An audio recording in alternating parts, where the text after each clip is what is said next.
somebody also, I mean, one of the people that I'm mentoring as well, you know, the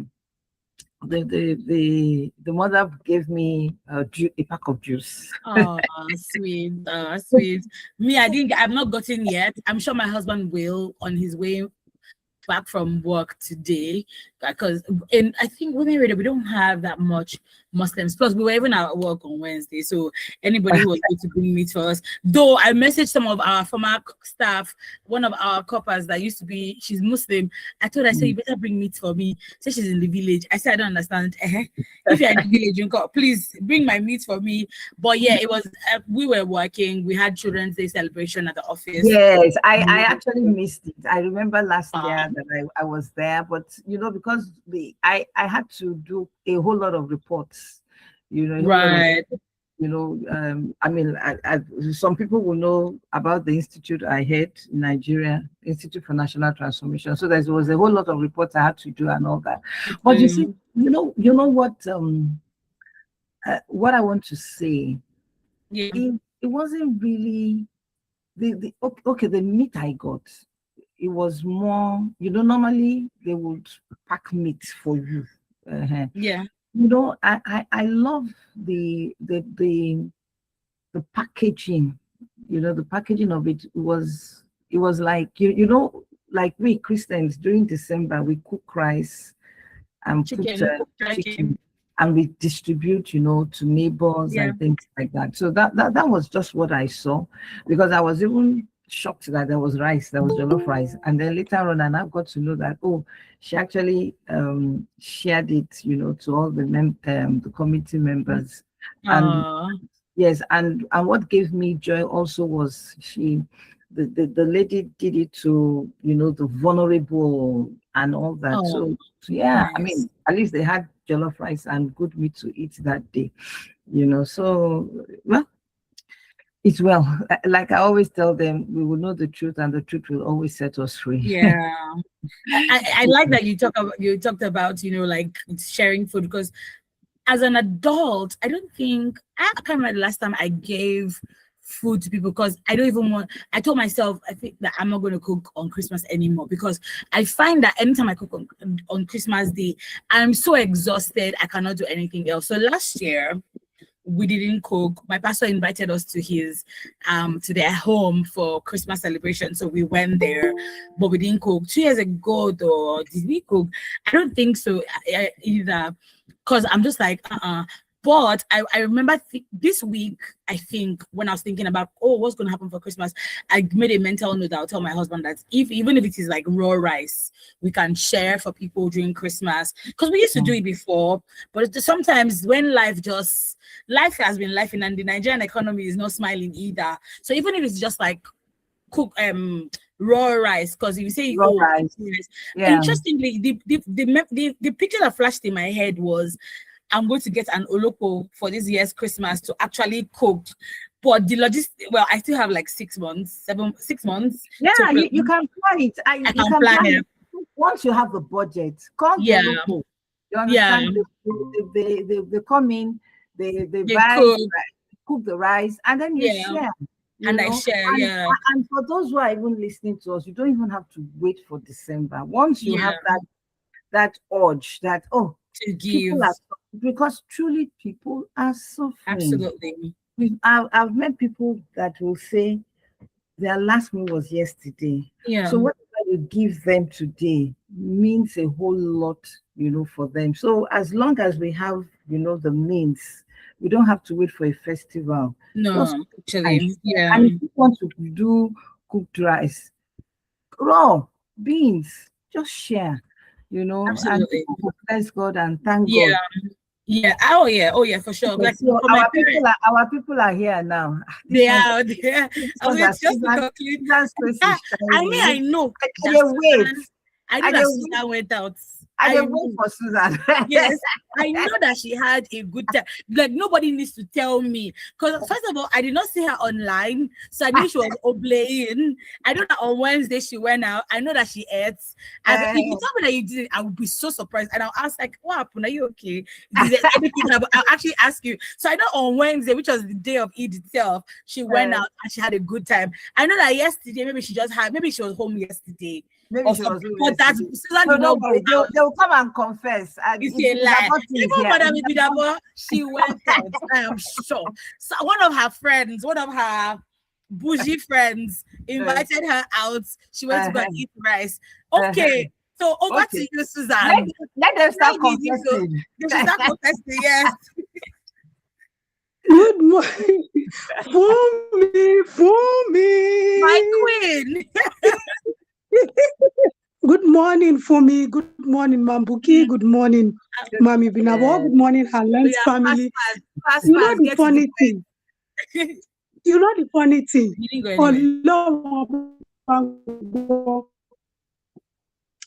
Wednesday and Thursday, trust me, the videos you are seeing me uploading were from the opening of last weekend.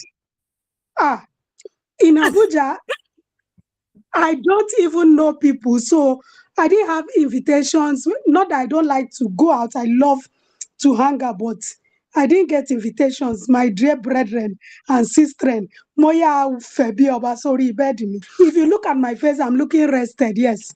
Monsu Monchi Monje Unkosi Komi. Yes.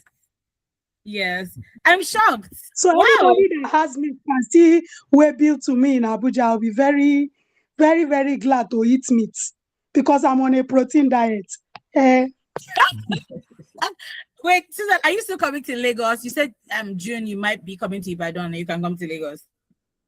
Absolutely, absolutely. My fingers are crossed. I need to see my parents. So after the Ibadan trip, I'm planning to actually stop by Lagos. Because our own place, we're waiting because of you for our own personal HerLens. By all means, I'll be glad. Okay. Do you know my sister even participated in the Children's Day stuff? I didn't even know. She went everywhere as a volunteer. She didn't tell me. It was when my parents were calling me that she had not come back late. Kiniko.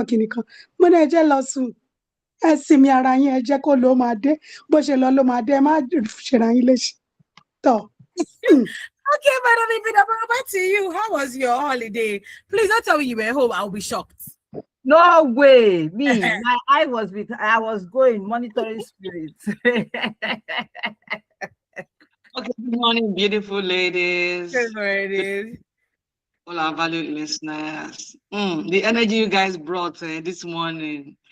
No be the energy they high, the voltage. Hey, oh my shock me.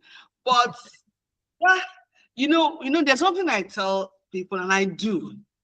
If the party is not coming, if I'm not going to party, I bring the party to myself. I cannot come and kill yourself. You can't come and kill yourself. No, I had fun. I ate enough meat that is healthy, you know. We shouldn't eat too much meat. But I enjoyed myself. But I have a problem. So my excitement is there. Nothing can spoil it though, but I want to just point this out. I don't understand why the season should be a headache to some people. Nítorí pé ẹ fẹ́ ta ram, ẹ wá ram sáàrin títì along Lagos Expressway. It has been a regular thing. Once there is need for ram, you are sure that if you have an appointment and if you live within the axis of Mowe down to Arepo to Wawa, then you should leave 3 hours before the appointment so that you don't go there and realize that what is Shekotover. The traffic, the lockdown on Lagos Expressway because of the sales of ram. It's not acceptable. Yes, I enjoyed it, but is that why we should use it to disturb other people? We need the government to do that, the Ogun State government. I remember that when Governor Musu was there, they had to relocate that ram market, that market in Kara, straight down to Ogeri. And there was a bit of sanity around that area. But you know how Nigerians are. You say, stop doing this thing. When you don't say anything again, they go back doing it. We don't want to explain that thing. I mean, it has to stop. Yeah. Even if you must sell your ram around Kara, then you have to go in further, stay away from the highway. That's an expressway, for goodness sakes. That is a place that people in Lagos, two part of Lagos. So we can't afford to be locked down. There is no road reconstruction. There is no accident. Then ram sellers will not keep us locked down. For what? Our unborn fail. It's not fair. Please. We need our governor to look into that. They can't keep doing that. It is not the right way to go, please. Thank you. But I'm beyond that. I agree with you. And it's not just even traffic, it's even the exorbitant prices of food items that goes up during seasonal festivities. When I was leaving the office on Monday, I left office even pretty late, and I was just thinking in my mind, I just drive, get home and maybe sleep. I didn't get home until really late because the OPIC, or shortly before the OPIC turn, there was crazy traffic. And to be honest, to be fair, I didn't even think that it was, the them selling ram. So I think I started getting close, and I was like, hold on a minute, is it possible that this is what is causing the traffic? And the traffic was crazy. I was in that traffic for an hour, and that was that because I was there early enough. Anybody who maybe left their offices or their houses, anybody coming into Lagos after the time that I left that place, one chance for them. And the traffic even builds to the other side, as is traffic in Nigeria. And I think how much food items also increased during Christmas. I'm always highly irritated at why are you taking advantage of the season, knowing that Nigerians are even barely able to make ends meet, and then you're increasing prices of this thing. Kilo of meat that I think was bought maybe 7K like 2-3 weeks ago, as at this week it was like 8,500-9,000. So I said, because I want to eat meat, I should now go and look for 2,000 extra to do. And that's why I always say that Nigerians were our problem, because you cannot be. Corruption is top. Is it bottom to top? I mean, top to bottom, whichever way, however way it applies. And we just need to do better as Nigerians in making sure that we make life bearable for each other. Look, we're not each other's enemies. Our enemy, I was going to say our enemy is the government, but whoever is there that's not doing the right thing, that's the enemy. That's who you're meant to be facing. Poverty is the enemy, not your fellow Nigerian that you're trying to rip off or trying to, I don't know. Yeah, rip off is the word for it. Anyway, glad that you ladies had a great holiday. Me, I was working. I'm so jealous. Chairman had messaged me to say, "Oh, for me, I hope you're taking advantage of the time away and resting." I said, "Ma, I don't know what rest means. Like, what does that mean?" Because even yesterday, I thought, oh, maybe after work I'll be able to rest. I couldn't. But I watched TV for the first time in a long time, so I was very happy that I did, and I forced everybody to watch with me, so that was good. Anyway, let's get into this morning. I'm torn between which one of them to get into, but okay, just based off of the fact that this is what is going on currently in the country, I was very, very appalled to see. I think we should start with this one. I saw it on Twitter first, then Ibn Abana sent it to me as well, and I was just like, God, what is going on in Nigeria? This court member who stabbed his billionaire father dead. I say Azao. The most that I did when I was a young girl was steal from my parents, because I didn't understand what do you mean we don't have money. So I would take the money in the house. But then it was so pointless because I was stealing the 20 naira, 20 naira, the last 20 naira in the house, and it was just obvious that it was me that stole it. So what was the point stealing when there's no money in the house? Do you get? But in this case, I don't know how to even do this one. Chief Godwin Adimike was allegedly killed by his 21-year-old son. He was killed in the early hours of that day. So now this man is a major figure in Nigeria's electronics and import business, and he's well known in Alaba markets, right? And he's been doing this business for decades. It is alleged that his son, who's a copper, killed him over an argument.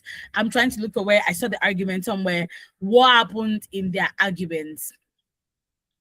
Give me a second. So apparently the son accused his father of being unfair with money, saying that so even children can be so mean, saying that should be my friend's father, who's not even as rich as you, is buying car for their children.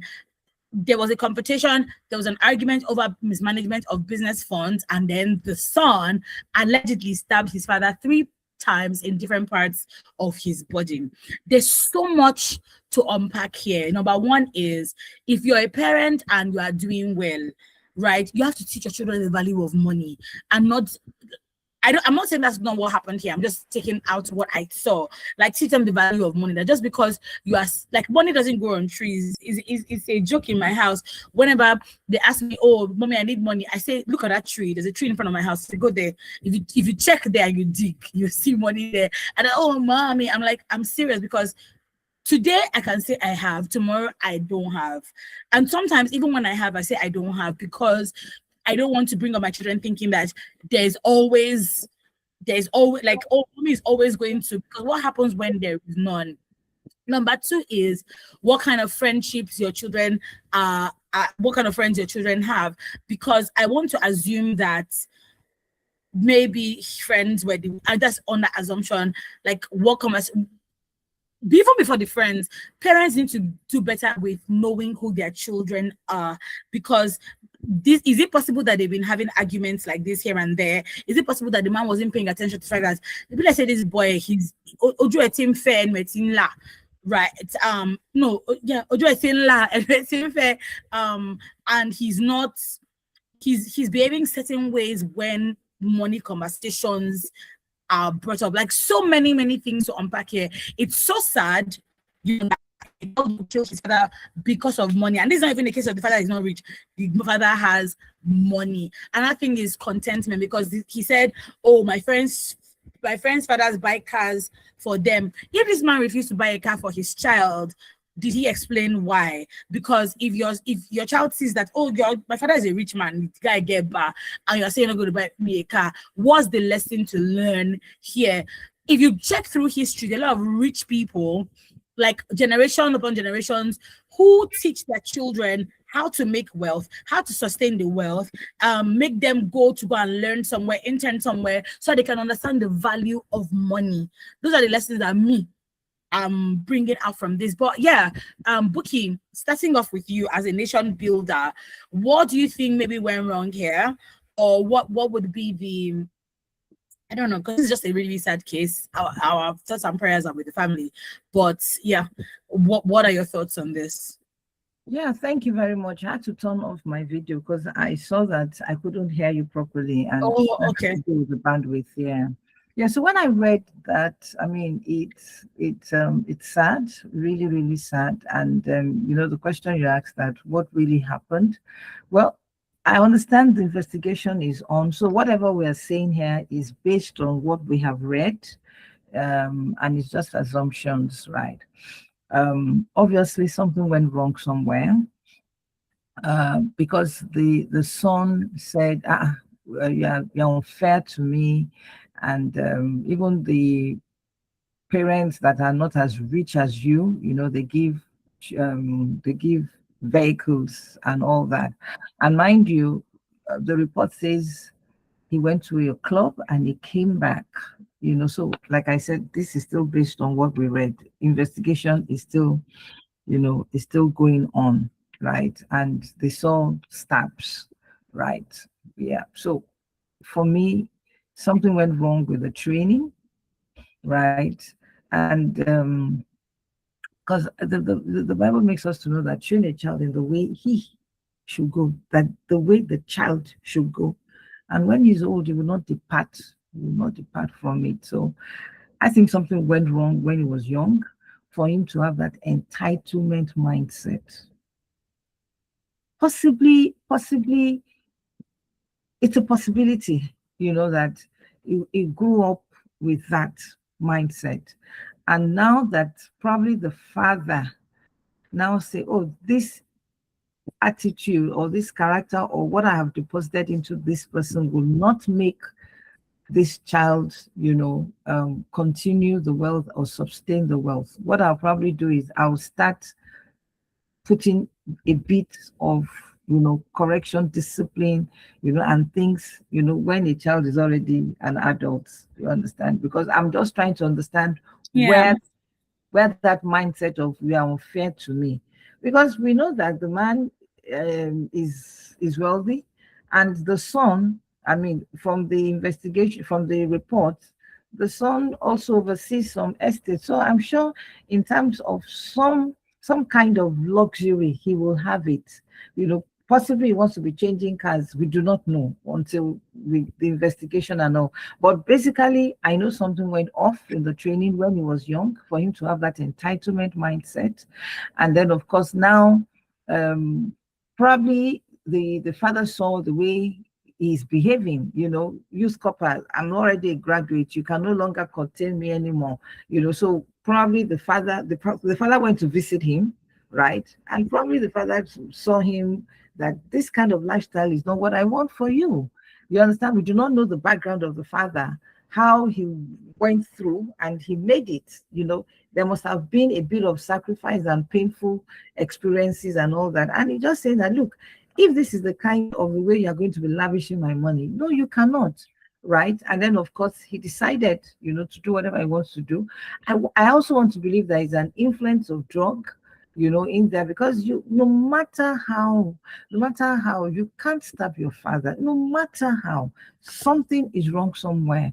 And I think if my assumptions are right, entitlement mindset, wrong training, I'm also wondering, where is the mother in this picture? All we just had was the mother was crying, where is the mother in this picture? Well, you see, way forward, let me wrap up. Way forward is this: let's train our children very early, very, very early. Train them, like you mentioned, how do you sustain wealth? Even if you are wealthy, right? How do you sustain wealth? Let them know the reason why these things have to be. Let them not have an entitlement mindset. Yes, they can enjoy your luxury, to a safe place, but not to have an entitlement mindset. Let them understand that people work for money. And then now that the family has money, what are you going to do? We have a call. Sorry to interrupt you, Buki. Hello, good morning. Hello, good morning.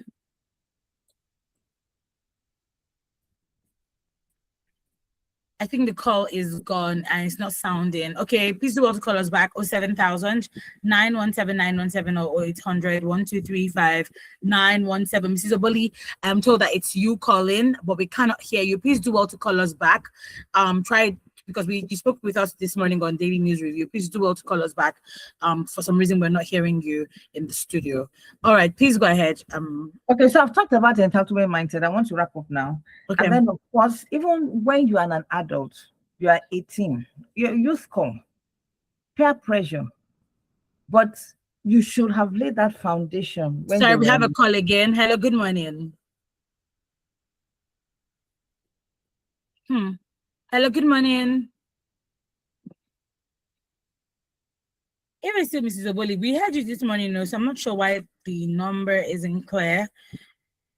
Still not sounding. There's no sound. We can't hear any sound from this end. Mrs. Oboli, please try calling back again. 07000 917 917 or 800 1235 917 917. They've gone to call the engineering. Let's quickly see what's going on. Okay, please, Buki. Okay, yeah. So I talked about entitlement mindset, the way we're training our children, and of course, I've also talked about the fact that even when you are 18, you should understand some things. You're no longer a baby. Peer pressure. Show me your friends, and I'll tell you who you are. You understand? And then, lastly, don't say I am sounding like a broken record. Let's point our children to God. Honestly, let's point them to God. There are many families that there's nothing about God. So the children get up and they also say there's no God, but there is God. Thank you. Moving on to Susan. Susan, over to you, please. Okay, so first, my heart goes out to the family, and I want to pick it up from what Buki said. Most times, I don't like addressing issues about one's passing, because no matter how we analyze, no matter what we say, someone has gone and gone forever. So that in itself, it pierces my heart. But there's something there's something really absurd in our society today. Your dad is wealthy, and that is why I'm taking it from what Buki said: entitlement and contentment. It doesn't matter how rich your dad is. It doesn't matter how rich. And I ask, this is me being very honest, because I know HerLens, so many people, parents, youths, everybody listens to HerLens. And I want to ask a very valid question. Now that you have unalived the person, the brain behind this wealth, can you manage it?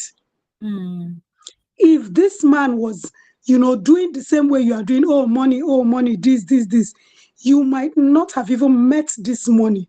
Squander. It just shows that, I mean, you're a copper and you want to flaunt. You want to show your friends, oh, I've arrived. Oh, my dad has money. Oh, this. People can still have money and be on the low key. I'm sure the dad will be giving him allowance, but because he has some level of entitlement, he feels he's not getting enough. That is why he will cite instances with his friend. But the real question is, are you sure? Are you 100% sure it is your friend's dad that is giving money for the cars? There are things that we don't see. There are things that even your friends will not discuss with you. Very true. Over the last weekend, I was with my friend, and she was telling me about the house, where she lives. It's been put up for sale and everything. So she's just running helter-skelter, looking for accommodation. And she's worried because as a person with disability, that's an accommodation that's accessible to her needs. But the parents are late, and those who have inherited that property, because they are doing... Susan, hello, good morning. I'm not sure why we can't hear. Hello, good morning. Can you hear me now? Yes, we can. Hello, Mrs. Oboli.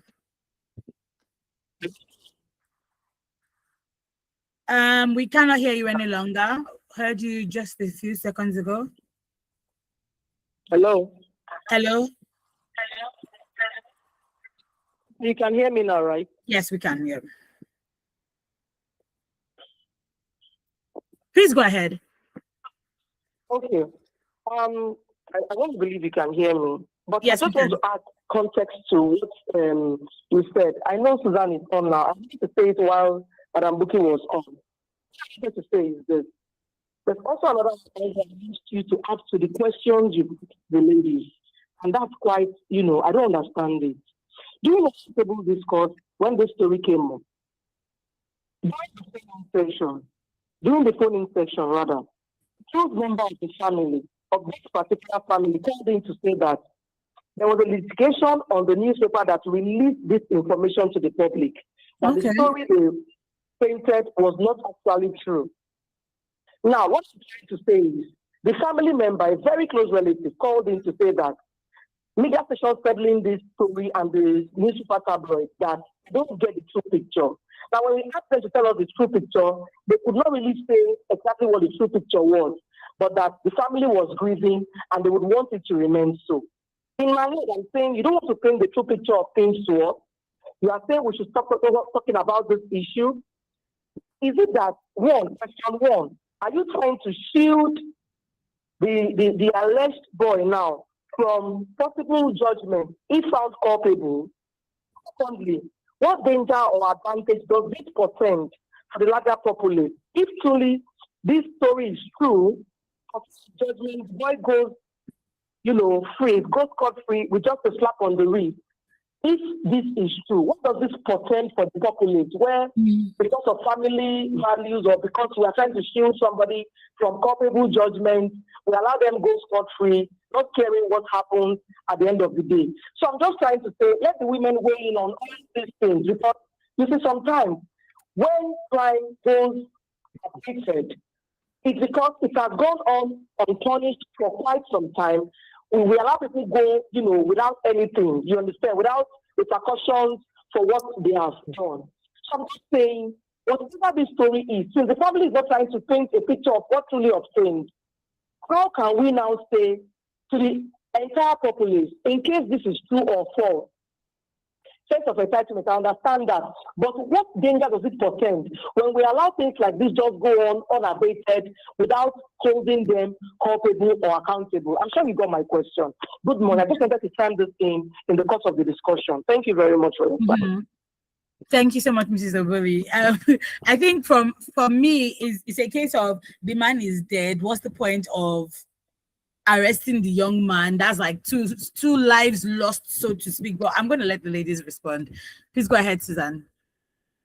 Thank you, Ms. Oboli, for calling, and thank you, Fumi. But in as much as I agree with you, I started with saying a life is lost, and that is even the most painful, no matter what we say.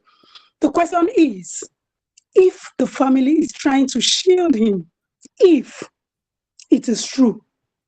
Now, it also reminds us of an underlying issue over time. It means this boy must have been acting in certain ways, and it has been left untamed. It is because these things have been happening. What will give you that audacity? Even at this stage,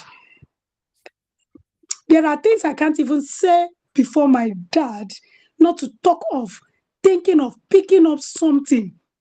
Let's be real. Yeah. To go and say, I'm stabbing him. So this is also a problem. And this is for the larger society. It's not basically about that family anymore.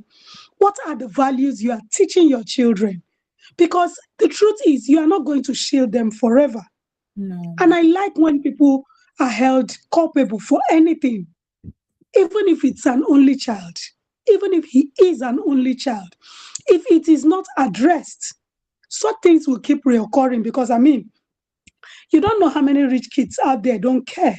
Yeah. And they are willing to just do anything at all to get by. You must do this. You don't even know if your father's business is run on maybe shareholder basis. You're just saying, yes. You don't know if he's on loan. You just say he's very rich. What are the values you are instilling in your youths as they keep, because they will keep, relating with other people, whether it's in the university, whether it's in NYSC, or even at the workplace. They will keep meeting different sets of human beings, and you don't know who influences them. That's the truth. A good child from home can come out and become a disaster.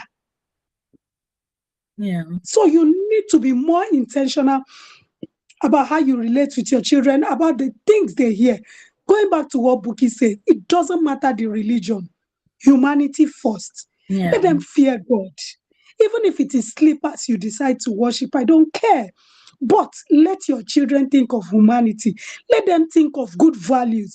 Let them think of, knowing the repercussions of whatever they did. Because if this child, this young man, young woman, can think of stabbing their parents, trust me, Fumi, stabbing any other person would just be a walk in the park. If you look your dad in the face and stab them, then it actually speaks volumes of what you can do to any other random person. So we need to review. We can't keep shouting government. As a family, which is I've forgotten microsome of the society, what are the values you are instilling in your child? Because it is that child that grows to be the citizen tomorrow, whatever the people who go into government. We need to instill good values in our children so that moving forward, they will not be nuisance to the society. Thank you. Well said. Thank you so much. Moving on to Ibn Abba. Let's hear your thoughts, please. Okay, thank you. The ladies have said so much. But I'm looking at it again, and I'm asking myself, because from the story, it was stated that the boy had returned from a club before the confrontation. Yeah. When such a boy returned from a club, obviously he must probably have shishaed himself.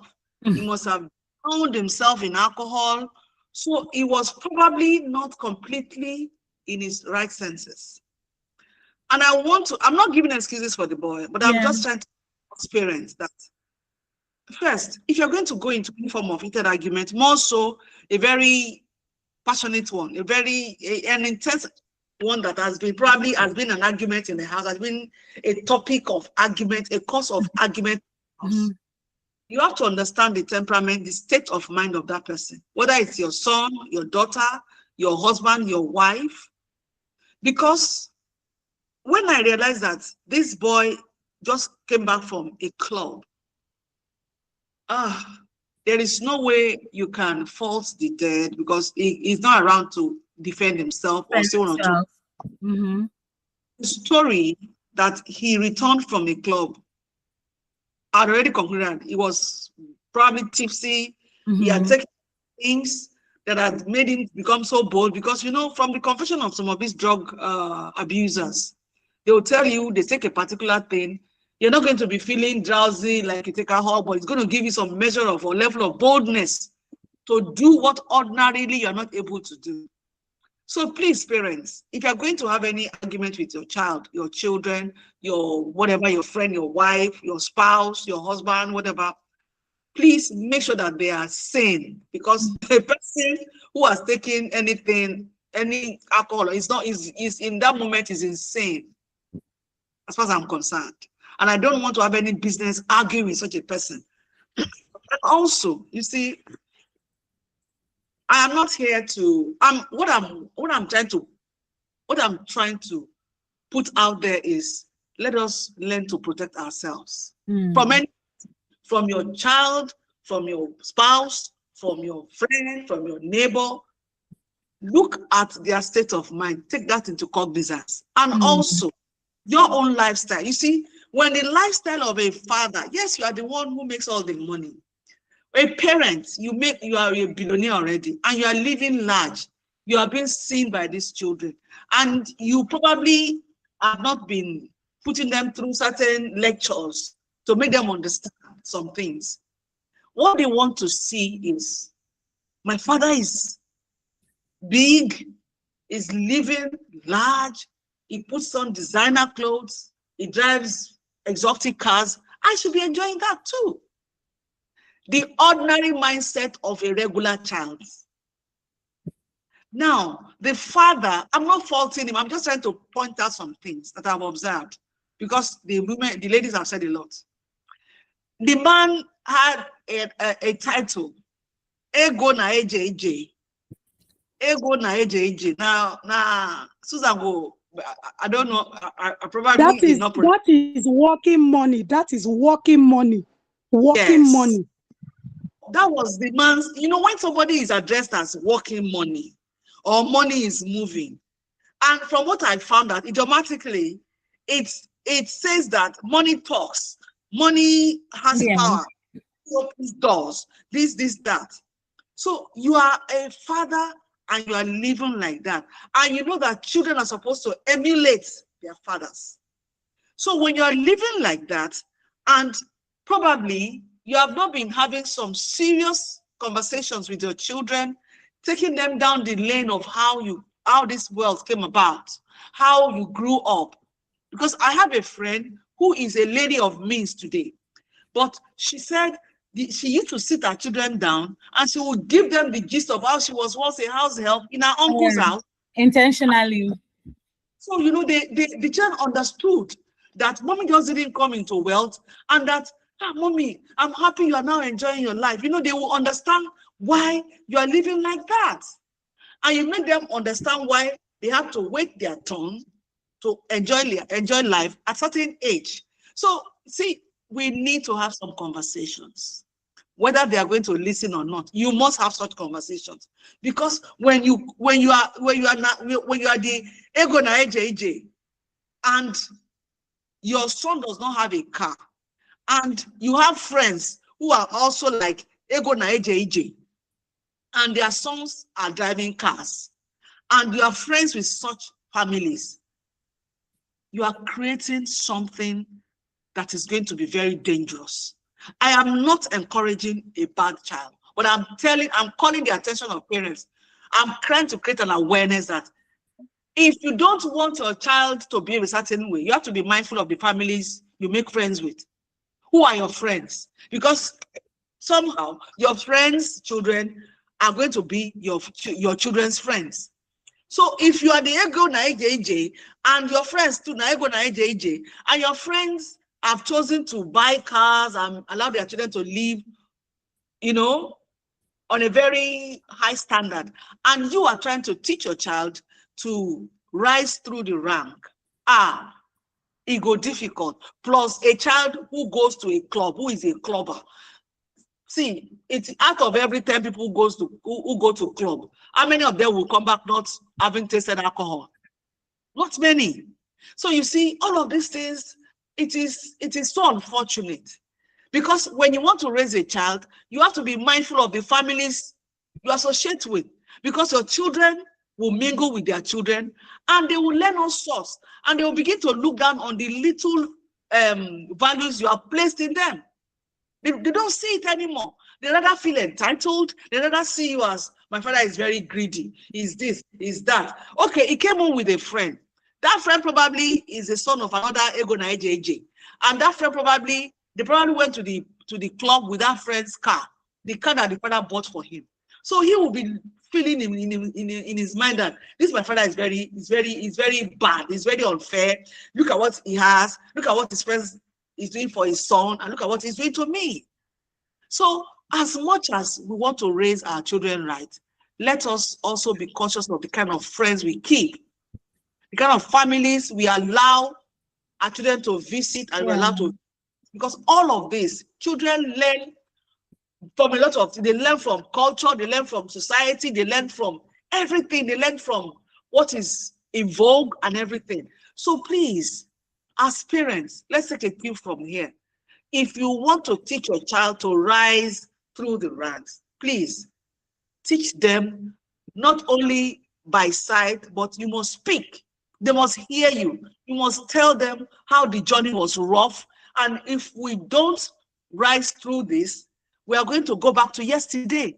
And yesterday was a very ugly place you don't want to go back to. So that is my own input here. I want parents to be very observant.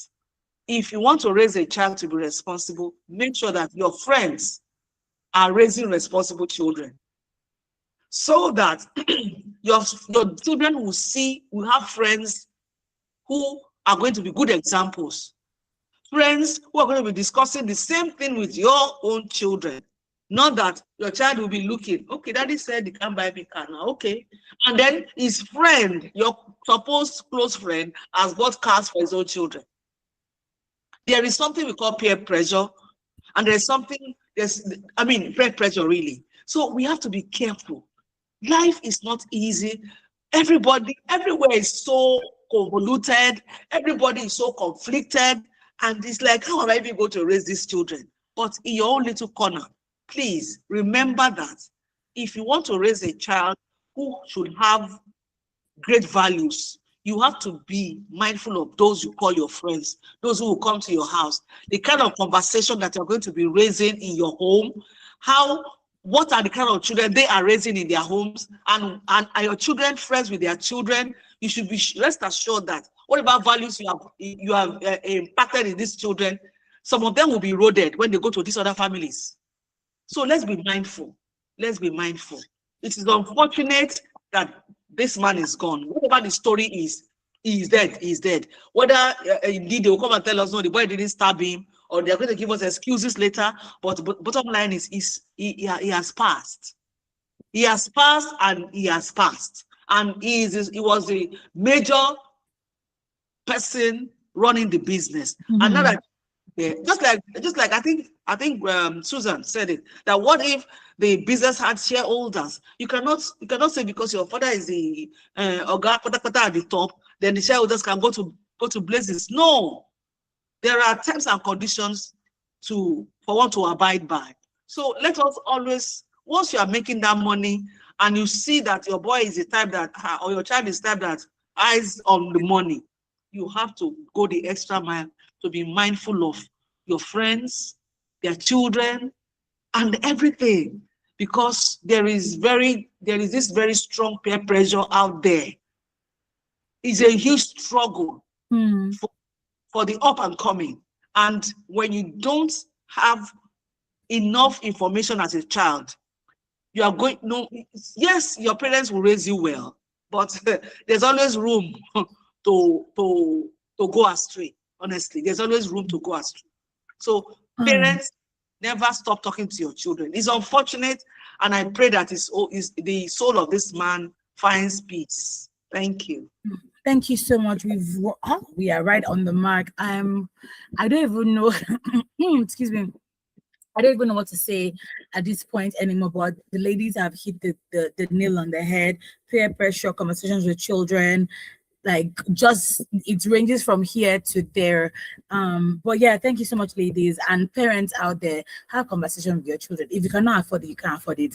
If you are forming or you want to live with the Joneses, your children are also watching you. Let's know what we're feeding our children. Above all, prayer. Let's pray for our children so that it's God that will help us at the end of the day. Thank you so much, ladies. We've come to the end of HerLens for this month. The next time we're going to be seeing will be on the 1st of June, which is on Monday. Cannot believe we're going into the 6th month of the year. Crazy. But yes, we pray that God protects us, and we will see each other on Monday by God's grace. Once again, thank you so much, ladies. Have a great weekend. All right, up next is Radio Doctor. Don't go anywhere.